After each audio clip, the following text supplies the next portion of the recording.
for this deal. I was in one group called TG4, signed to Interscope. A couple years later was another group called Rich Girl, signed to Jive Records. And actually, Rich Girl was managed by the same woman that manages Chris Brown, named Tina Davis. So I met Chris. I started writing records with him. I wrote 3 times with him. It was my first placement. I wrote Strip with him, With the Bed, probably about 7 songs on Fame, 7 songs on Fortune with him. Most recently, I wrote Fine China with him.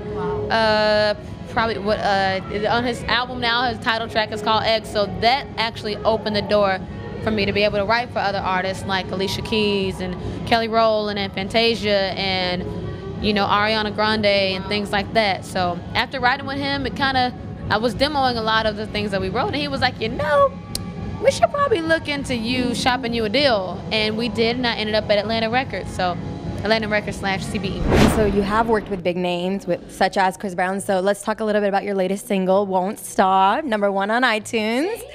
How did that collaboration come? Was it just kind of through the writing? And you know, actually they surprised me with that. Okay. They surprised me, they tricked me.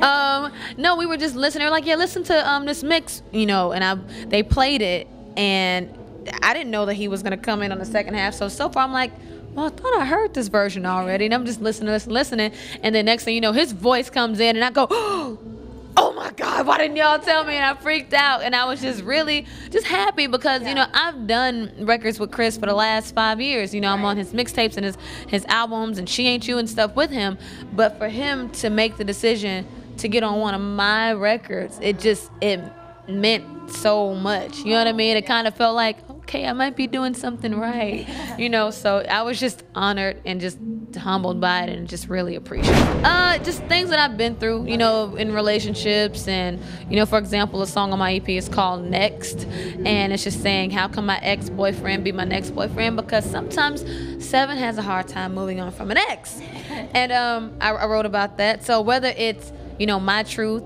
or the truth of one of my girlfriends, because, you know, I like to have conversations with women or with my guy friends and be like, how do you feel? And they tell me about their relationship problems, and I write songs about them. Nice, nice. In terms of collaborations, honestly, it won't stop with me and Chris. And that's pretty much just because I kind of wanted the fans to come into my world a little bit, get into my mindset, you know, vibe with me. So Chris is the only feature. But the album, the EP, is a 7-song EP. And it's just talking about the cycle of a relationship, the ups, the downs, you know, the good times, the bad times. And it's called Call Me Crazy, but for a reason, because I felt like a lot of times in situations, in relationships, you feel like the person that you with is acting kind of crazy. You know what I mean? Like, oh my God, he's acting crazy today, or I can't believe she acting this crazy. And, you know, they feel like, you know, okay, well, call me crazy, but, you know, didn't you just lie to me about that? Or call me crazy, but you promised me that you were going to do this, and you went and did the complete opposite. So when you listen to the songs on the EP, it just kind of breaks it down, and Call Me Crazy, but, and the 7 songs fill it in for you.